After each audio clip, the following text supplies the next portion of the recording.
¿Cuántas veces entraba en su casa sin acordarse ni siquiera de las calles que había recorrido? Incluso se había acostumbrado a ir por la calle sin ver nada. Pero en aquella mujer había algo extraño, que sorprendía desde el primer momento, y poco a poco se fue captando la atención de Raskolnikov. Al principio esto ocurrió contra su voluntad e incluso le puso de mal humor. Pero enseguida la impresión que le había dominado empezó a cobrar una fuerza creciente. De súbito, le acometió el deseo de descubrir lo que hacía tan extraña a aquella mujer. Desde luego, a juzgar por las apariencias, debía de ser una muchacha, una adolescente. Iba con la cabeza descubierta, sin sombrilla a pesar del fuerte sol y sin guantes, y balanceaba grotescamente los brazos al andar. Llevaba un ligero vestido de seda, mal ajustado al cuerpo, abrochado a medias y con un desgarrón en lo alto de la falda, en el talle. Un jirón de tela ondulaba a su espalda. Llevaba sobre los hombros una pañoleta y avanzaba con paso inseguro y vacilante. Este encuentro acabó por despertar enteramente la atención de Raskolnikov. Alcanzó a la muchacha cuando llegaron al banco, donde ella más que sentarse se dejó caer, y echando la cabeza hacia atrás, cerró los ojos, como si estuviera rendida de fatiga. Al observar de cerca, advirtió que su estado obedecía a un exceso de alcohol. Esto era tan extraño que Raskolnikov se preguntó en el primer momento si no se habría equivocado. Estaba viendo una carita casi infantil, de unos 16 años, tal vez 15, una carita orlada de cabellos rubios, bonita, pero algo hinchada y congestionada. La chiquilla parecía estar por completo inconsciente. Había cruzado las piernas, adoptando una actitud desvergonzada, y todo parecía indicar que no se daba cuenta de que estaba en la calle. Raskolnikov no se sentó, pero tampoco quería marcharse. Permanecía de pie ante ella, indeciso. Aquel bulevar poco frecuentado siempre estaba completamente desierto a aquella hora, alrededor de la 1 de la tarde. Sin embargo, a unos cuantos pasos de allí, en el borde de la calzada, había un hombre que parecía sentir un vivo deseo de acercarse a la muchacha, por un motivo a otro. Sin duda había visto también a la joven antes de que llegara al banco, y la había seguido. Pero Raskolnikov le había impedido llevar a cabo sus planes. Dirigía al joven miradas furiosas, aunque a hurtadillas, de modo que Raskolnikov no se dio cuenta, y esperaba con impaciencia el momento en que el desarrapado joven le dejara el campo libre. Todo estaba perfectamente claro. Aquel señor era un hombre de unos 30 años, bien vestido, grueso y fuerte, de tez roja y boca pequeña y encarnada, coronada por un fino bigote. Al verle, Raskolnikov experimentó una violenta cólera. De súbito le acometió el deseo de insultar a aquel fatuo. «Diga, Svidrigailov, ¿qué busca usted aquí?», exclamó cerrando los puños y con una sonrisa mordaz. «¿Qué significa esto?», exclamó el interpelado con arrogancia, frunciendo las cejas, y mientras su semblante adquiría una expresión de asombro y disgusto. «Largo de aquí, esto es lo que significa». «¿Cómo te atreves, miserable?». Levantó su fusta.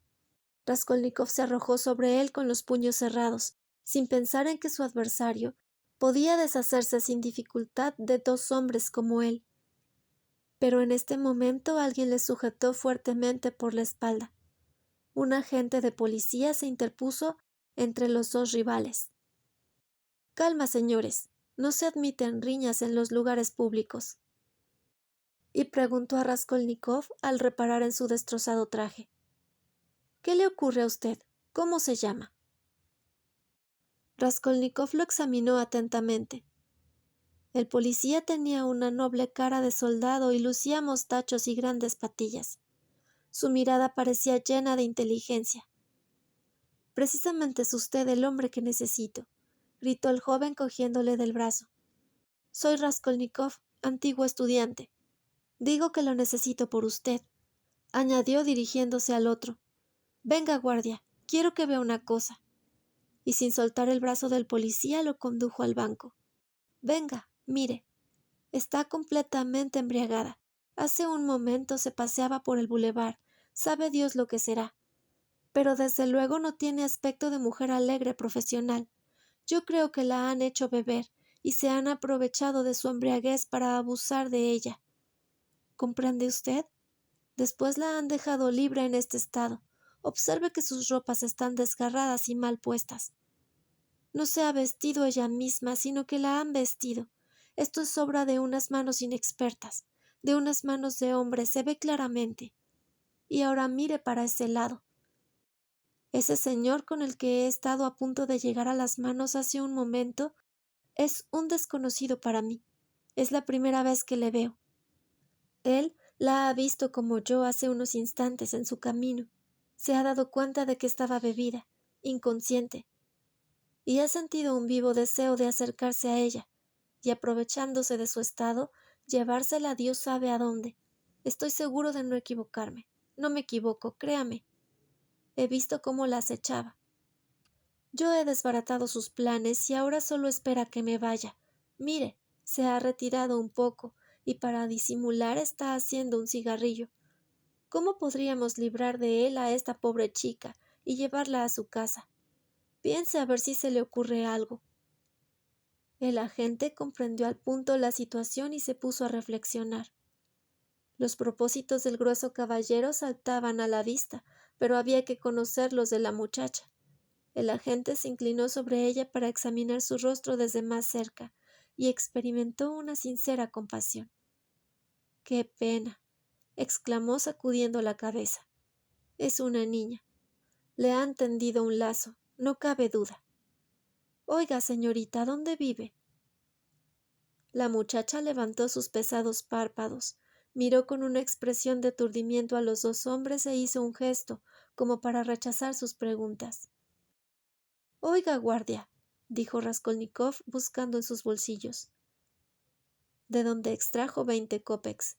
Aquí tiene dinero, tome un coche y llévela a su casa, si pudiéramos averiguar su dirección. Señorita, volvió a decir el agente cogiendo el dinero. Voy a parar un coche y la acompañaré a su casa. ¿A dónde hay que llevarla? ¿A dónde vive? Dejadme en paz. ¡Qué pelmas! Exclamó la muchacha repitiendo el gesto de rechazar a alguien. Es lamentable, qué vergüenza. Se dolió el agente, sacudiendo la cabeza nuevamente con un gesto de reproche, de piedad y de indignación. Ahí está la dificultad, añadió dirigiéndose a Raskolnikov y echándole por segunda vez una rápida mirada de arriba abajo. Sin duda le extrañaba que aquel joven andrajoso diera dinero. ¿La ha encontrado usted lejos de aquí?, le preguntó. Ya le he dicho que ella iba delante de mí por el boulevard. Se tambaleaba y apenas ha llegado al banco se ha dejado caer. Qué cosas tan vergonzosas se ven hoy en este mundo, señor, tan joven y ya bebida. No cabe duda que la han engañado. Mire sus ropas, están llenas de desgarrones. ¡Ah, cuánto vicio hay por el mundo! A lo mejor es hija de casa noble venida a menos. Esto es muy corriente en nuestros tiempos. Parece una muchacha de buena familia. De nuevo se inclinó sobre ella. Tal vez él mismo era padre de jóvenes bien educadas que habrían podido pasar por señoritas de buena familia y finos modales. Lo más importante, exclamó Raskolnikov agitado, lo más importante es no permitir que caiga en manos de ese malvado. La ultrajaría por segunda vez. Sus pretensiones son claras como el agua, mírelo. El muy granuja no se va. Hablaba en voz alta y señalaba al desconocido con el dedo. Este lo oyó y pareció que iba a dejarse llevar de la cólera, pero se contuvo y se limitó a dirigirle una mirada desdeñosa. Luego se alejó lentamente una docena de pasos y se detuvo de nuevo. No permitir que caiga en sus manos, repitió el agente. Desde luego eso se podría conseguir. pero tenemos que averiguar su dirección. De lo contrario, oiga, señorita, dígame. Se había inclinado de nuevo sobre ella. De súbito, la muchacha abrió los ojos por completo, miró a los dos hombres atentamente y como si la luz se hiciera repentinamente en su cerebro, se levantó del banco y emprendió a la inversa el camino por donde había venido. «Los muy insolentes», murmuró. «No me los puedo quitar de encima». Y agitó de nuevo los brazos con el gesto del que quiere rechazar algo. Iba con paso rápido y todavía inseguro. El elegante desconocido continuó la persecución, pero por el otro lado de la calzada y sin perderla de vista. «No se inquiete», dijo resueltamente el policía, ajustando su paso al de la muchacha. «Ese hombre no la molestará». «Ay, cuánto vicio hay por el mundo», repitió, y lanzó un suspiro. En ese momento Raskolnikov se sintió asaltado por un impulso incomprensible. «Oiga», gritó al noble bigotudo. El policía se volvió. «Déjela. ¿A usted qué? Deje que se divierta», y señalaba al perseguidor. «¿A usted qué?» El agente no comprendía. Le miraba con los ojos muy abiertos. Raskolnikov se echó a reír. «Bah», exclamó el agente mientras sacudía la mano con ademán desdeñoso. Y continuó la persecución del elegante señor y de la muchacha. Sin duda había tomado a Raskolnikov por un loco o algo peor. Cuando el joven se vio solo, se dijo indignado: «Se lleva mis 20 kopecks. Ahora hará que el otro le pague también, y le dejará a la muchacha. Así terminará la cosa. ¿Quién me ha mandado meterme a socorrerla? ¿Acaso esto es cosa mía? Solo piensan en comerse vivos unos a otros. ¿A mí qué me importa?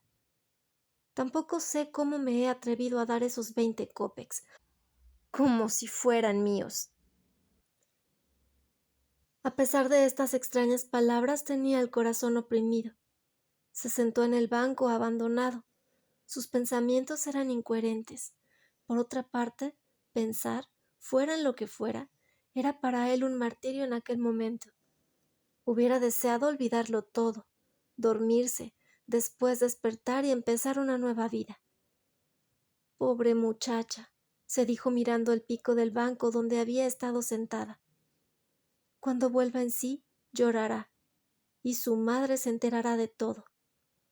Primero su madre le pegará, después la azotará cruelmente como a un servil, y acto seguido, a lo mejor, la echará a la calle. Aunque no la eche, una Daría Frantsevna cualquiera acabará por olfatear la presa. Y ya tenemos a la pobre muchacha rodando de un lado a otro. Después el hospital. Así ocurre siempre a las que tienen madres honestas y se ven obligadas a hacer las cosas discretamente. Y después otra vez al hospital. 2 o 3 años de esta vida y ya es un ser acabado. Sí, a los 18 o 19 años, ya es una mujer agotada. ¿Cuántas he visto así? ¿Cuántas han llegado a eso? Sí, todas empiezan como esta. ¿Pero qué me importa a mí? Un tanto por ciento al año ha de terminar así y desaparecer. Dios sabe dónde. En el infierno, sin duda, para garantizar la tranquilidad de los demás. Un tanto por ciento. Qué expresiones tan finas, tan tranquilizadoras, tan técnicas emplea la gente. Un tanto por ciento. No hay pues razón para inquietarse.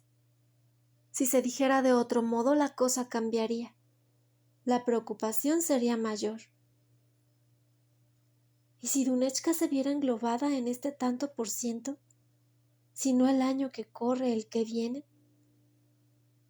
Pero a todo esto, ¿a dónde voy?, pensó de súbito. Qué raro. Yo he salido de casa para ir a alguna parte. Apenas he terminado de leer, he salido para... Ahora me acuerdo. Iba a Vasilievsky Ostrov, a casa de Razumikine. ¿Pero para qué? Ay, ¿a santo de qué se me ha ocurrido ir a ver a Razumikine? ¡Qué cosa tan extraordinaria! Ni él mismo comprendía sus actos. Razumigne era uno de sus antiguos compañeros de universidad. Hay que advertir que Raskolnikov, cuando estudiaba, vivía aparte de los demás alumnos, aislado, sin ir a casa de ninguno de ellos, ni admitir sus visitas. Sus compañeros le habían vuelto pronto la espalda. No tomaba parte de las reuniones, en las polémicas ni en las diversiones de sus condiscípulos. Estudiaba con un ahínco, con un ardor, que le había atraído la admiración de todos, pero ninguno le tenía afecto. Era pobre en extremo, orgulloso, altivo, y vivía encerrado en sí mismo, como si guardara un secreto. Algunos de sus compañeros juzgaban que los consideraba como niños, a los que superaba en cultura y conocimientos, y cuyas ideas e intereses eran muy inferiores a los suyos. Sin embargo, había hecho amistad con Razumigne. Por lo menos se mostraba con él más comunicativo, más franco que con los demás. Y es que era imposible comportarse con Razumigne de otro modo. Era un muchacho alegre, expansivo y de una bondad que rayaba en el candor. Pero este candor no excluía los sentimientos profundos ni la perfecta dignidad. Sus amigos lo sabían y por eso lo estimaban todos. Estaba muy lejos de ser torpe, aunque a veces se mostraba demasiado ingenuo. Tenía una cara expresiva, era alto y delgado, de cabello negro, e iba siempre mal afeitado. Hacía sus calaveradas cuando se presentaba la ocasión y se le tenía por un Hércules.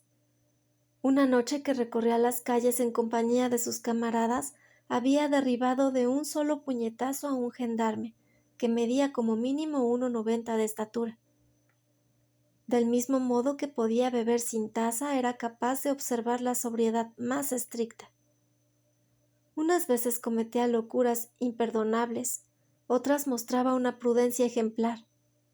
Razumigne tenía otra característica notable. Ninguna contrariedad le turbaba, ningún revés le abatía. Podría haber vivido sobre un tejado, soportar el hambre más atroz y los fríos más crueles. Era extremadamente pobre, tenía que vivir de sus propios recursos y nunca le faltaba un medio de ganarse la vida. Conocía infinidad de lugares donde procurarse dinero, trabajando naturalmente. Se le había visto pasar todo un invierno sin fuego, y él decía que esto era agradable, ya que se duerme mejor cuando se tiene frío. Había tenido también que dejar la universidad por falta de recursos, pero confiaba en poder reanudar sus estudios muy pronto, y procuraba por todos los medios mejorar su situación pecuniaria. Hacía 4 meses que Raskolnikov no había ido a casa de Razumigne, y Razumigne ni siquiera conocía la dirección de su amigo. Un día, hacía unos 2 meses, se habían encontrado en la calle, pero Raskolnikov se había desviado e incluso había pasado a la otra acera. Razumigne, aunque había reconocido perfectamente a su amigo, había fingido no verle, a fin de no avergonzarle.